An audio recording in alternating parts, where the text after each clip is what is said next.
This is Auto User Guide, where we help you understand your vehicle better. Today, we are covering all information related to major engine services for the Ford Escape 2001 to 2004 models. Service intervals. Engine oil needs to be changed every 7,500 to 10,000 miles, which comes out to around 12,000 to 16,000 kilometers. If you drive in tough conditions or put a lot of load on your engine, sticking to the lower end of that range is the better call. Engine coolant has a much longer life. The first replacement comes at around 105,000 miles. After that, it needs to be swapped out every 45,000 miles going forward. It keeps your engine temperature in check, so keeping it fresh is something you don't want to skip. Brake fluid should be replaced every 3 years, or somewhere between 30,000 and 45,000 miles, whichever one comes first. Over time, it absorbs moisture, and that slowly reduces how well your brakes respond. Engine oil. Engine oil capacity. Alright, so when it comes to engine oil capacity, the amount your car needs depends on the size of its engine. Not every engine drinks the same. If your car runs a 2.0-liter four-cylinder engine, the total oil capacity, including the filter, is 4.5 US quarts, which comes out to about 4.3 liters. That's your number every time you do an oil change. Now, if your car has a bigger 3.5-liter V6 engine, it's going to need a little more. The capacity there, again, including the filter, goes up to 5.5 US quarts, or roughly 5.2 liters. Recommended engine oil. Now let's talk about which engine oil you should be using. The recommendation is to go with a genuine engine oil, or any good quality commercial engine oil, if it matches the right type and viscosity for the temperature in your area. That last part matters more than people realize. The oil that works well in a cold climate isn't always the best choice for somewhere hot, so always check the viscosity chart and pick accordingly. On the topic of synthetic oil, you can use it. Synthetic motor oil is perfectly fine as long as two things check out. It carries the API certification seal, and it matches the viscosity grade your engine calls for. If both boxes are ticked, you're good to go. Change engine oil and oil filter. Before anything else, change your oil and filter based on the maintenance message that shows up on your driver information display. That message is your reminder. Don't ignore it. Here's how the full process goes. Step 1. Start the engine and let it run until it reaches its normal operating temperature. Once it's warmed up, turn it off. Warm oil drains out much more easily than cold oil. Step 2. Open the hood and take off the engine oil fill cap. This helps the oil drain smoothly by allowing air in. Step 3. Get under the car and locate the undercover. Remove the Phillips head screws and slotted head screws by turning them 90 degrees counterclockwise. Then pull the undercover off. Step 4. Find the drain bolt at the bottom of the engine. Remove it along with the washer and let the old oil drain completely into a container placed underneath. Step 5. Remove the oil filter and let any remaining oil inside it drain out as well. Set it aside for proper disposal. Step 6. Before putting on a new filter, check that the old filter gasket didn't stick to the engine's contact surface. This is a small but important check. A leftover gasket can cause an oil leak. Step 7. Clean the contact surface on the engine block, wiping away any dirt or dust. Then install a fresh oil filter. Step 8. Put a new washer on the drain bolt and reinstall it back into the engine. Step 9. Pour in the recommended engine oil. Make sure you're using the right type and the correct amount for your engine size. Step 10. Put the oil fill cap back on securely and start the engine. Step 11. Let the engine run for a few minutes, then get underneath and check around the drain bolt and oil filter for any leaks. If you see drips, shut the engine off and address it before going further. Step 12. Turn the engine off and wait for about 3 minutes. This gives the oil time to settle. Then pull out the dipstick and check that the oil level is right where it should be. gauge. After you've changed the engine oil, there's one more thing you need to do: reset the oil life gauge. If you skip this step, the car won't know the oil has been changed and will keep showing you an inaccurate reading. Here's how to do it on your car. First, make sure the ignition is on. You don't need to start the engine, just press the start button without pressing the brake pedal so the system powers up. Next, go to your driver information display and navigate to the vehicle information menu. You'll find an option that shows your current oil life percentage.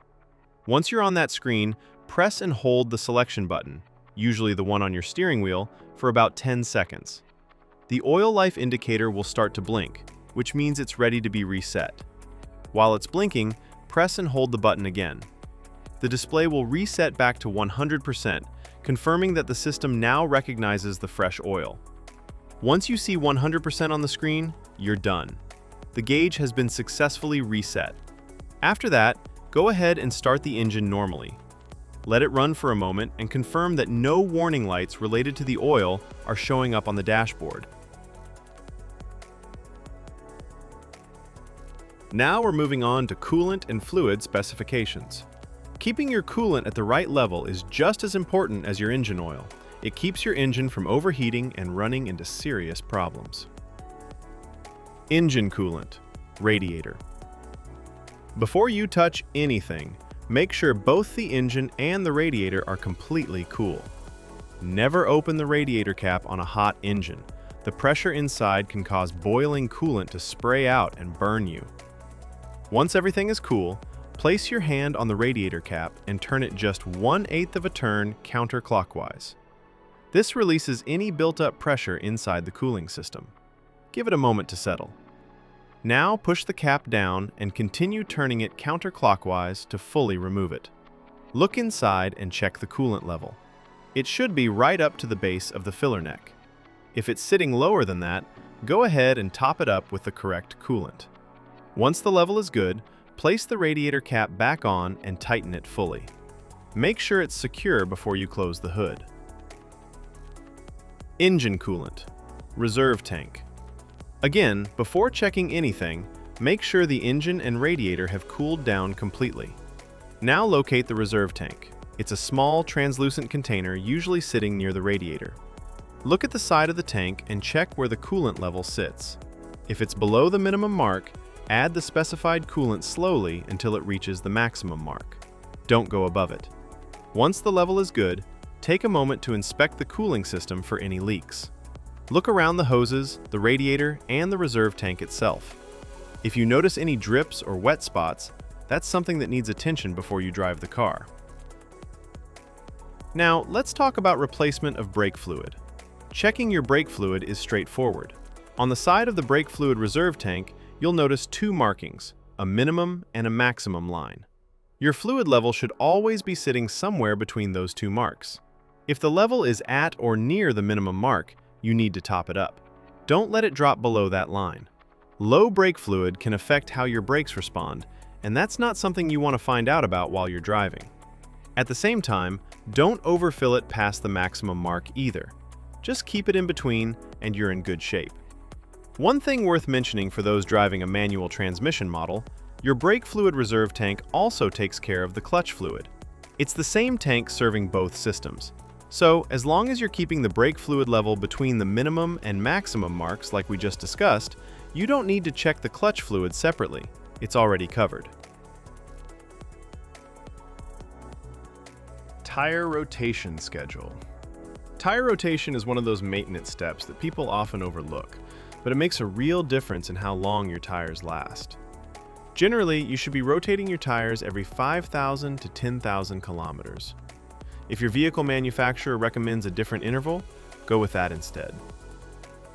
Tires without rotation marks. The diagram on screen shows the rotation pattern for tires without rotation marks. These are also called non-directional tires. Because they don't have a fixed direction of rotation, you have more flexibility in how you rotate them. In this pattern, the front left tire moves straight back to the rear left position, and the front right tire moves straight back to the rear right position. Then, at the next rotation interval, the rear tires cross over, the rear left moves to the front right, and the rear right moves to the front left. This cross-rotation method spreads the wear more evenly across all 4 tires, which helps them last longer overall. Tires with rotation marks. The diagram on screen now shows the pattern for tires with rotation marks, commonly known as directional tires. You'll notice an arrow on the sidewall of these tires, and that arrow tells you which direction the tire is meant to spin. It only works one way. Because of that, you can't cross these tires from one side of the vehicle to the other. The rotation here is simpler. Tires just swap between front and rear on the same side. The front left goes to the rear left comes up to the front left, and the exact same thing happens on the right side. It's a straightforward swap, just without the crossing over that you do with non-directional tires. Now let's talk about the fuel tank capacity. Your fuel tank holds a total of 15.3 US gallons, which is equal to 58 liters. Thanks for watching this video. I really hope it helped you understand things a little better. If you found it useful, give it a like. And if you haven't subscribed yet, hit that subscribe button so you don't miss the next one. Drop your thoughts or questions in the comments below. I'd love to hear from you. It genuinely means a lot.